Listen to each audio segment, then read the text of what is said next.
Ah, Rome. The city with nothing that special about it. I have seen the end of days, at least until the medieval 2 source got released. And years from now, nerds will say, here began the almost fall of Rome, because it would continue to last centuries later. History of the world according to Rome Total War, Barbarian Invasion. Last episode I went over how we got from Rome to Barbarian Invasion. Now it is time to go over the events that led to the collapse.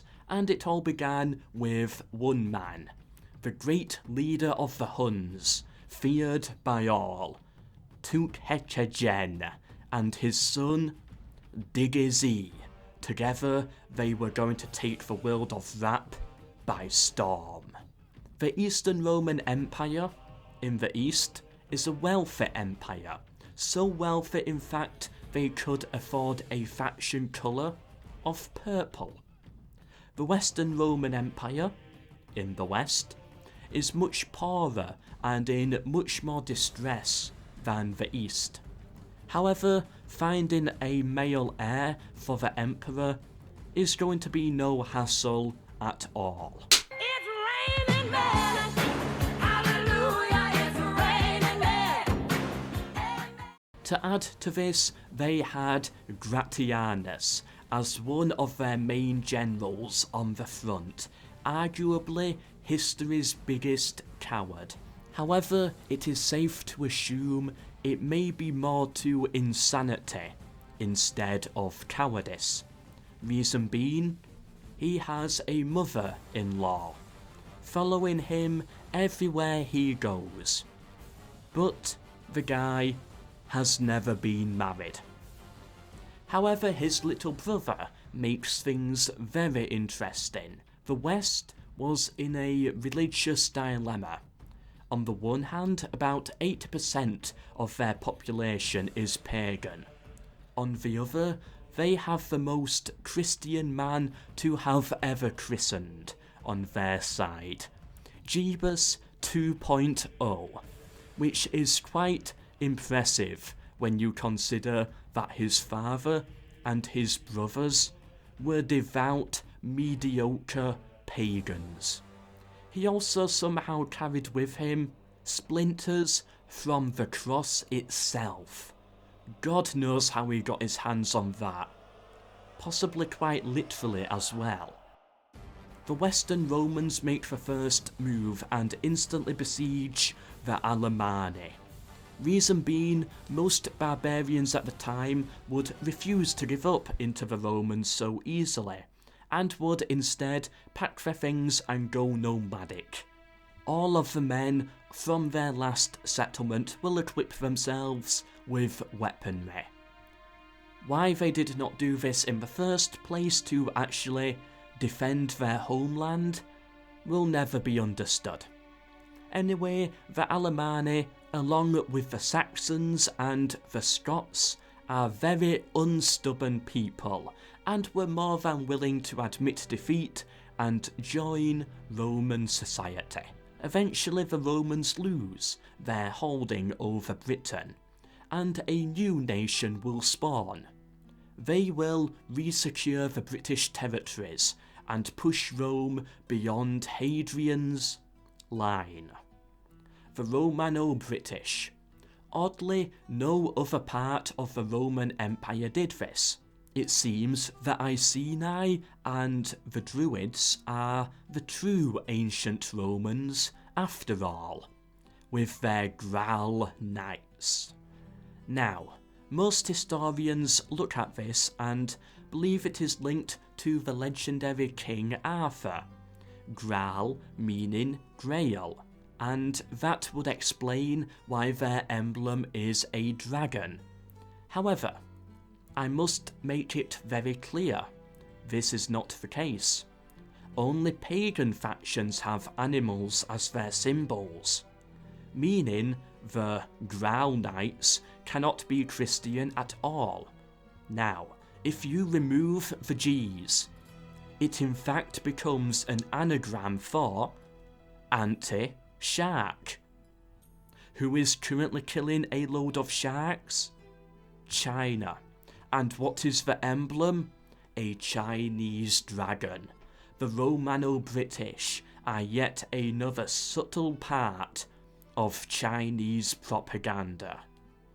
I rest my case. Meanwhile, the East does nothing.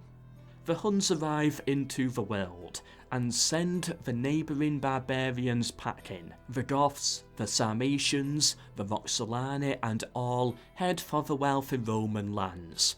Not do the logical thing and use their new armies to get revenge on the hordes that ransacked their home and slaughtered their own people. Nope. The Huns invade Sarmatian land, and so the Sarmatians go, ooh, let's take it out on those powerful, well-defended Romans instead, and help the Huns. If you cannot beat them, join them. Wait, why didn't they join the Romans then, hundreds of years earlier? All these stupid sources have no continuity at all. Sadly, the plan for a peaceful collaboration between the two empires did never really happen. Civil war does ignite, as if they didn't have enough problems to deal with already. Eventually the hordes will die off, achieving really nothing in the end, and the Romans just fade out of existence. A fall that, again, can be blamed upon destiny. The typical excuse of any great storyteller, up there with magic did it, monsters, and the treasure was within us all along. Another almost 1,000 years will pass until we reach the medieval era. The Germanic tribes become Romanized and form the Holy Roman Empire, being very holy, very Roman, and also a unified empire. The Western Roman Empire breaks apart and states such as France emerge. France being neither Christian, nor Frankish, nor really speaking much French if you ask me. Orders? Master. For France. The Romans, who were British, become a cross between Saxon and Norman, so they call themselves English. Romano-Britanno-Saxano-normal-ish would have made much more sense. But, oh well. The Saxons, with their great ships and deep Viking roots, did nothing at all. And the Sassanid Empire renamed themselves to Turks and converted to Muslimism. The Eastern Roman Empire broke apart also. The Egyptians in the south, however, they no longer live by their out-of-time Bronze Age roots. Nah, now they fit completely into the world, 100% accurate and normal. And then Byzantium in the north, named after the city of Constantinople, named after Constantine, named after his father, Constantius, named after his real name, Constantius. Why not keep the name Eastern Rome? Why not call it the Constantine or Constantinople Empire? Byzantium is a highly unorthodox term for them to go for. Hence, they founded a religion behind it, unorthodoxism. And that, gentlemen and more gentlemen, is how the Roman Empire fell, and the medieval world came to be. Congratulations to Richard Gonzalesi for having the best homework from last week's video. A star. Well done. This week's homework: explain why the pyramids still provide a population boost to the presence of ancient Egyptian culture only. And there are no ancient Egyptian cultured buildings at the time. I have been MELKOR and I hope you enjoyed. 1,000 likes and I will keep on going with this historical series using the source Medieval to Total War next. Subscribe to get notified of it, and check out the rest of the series already on my channel.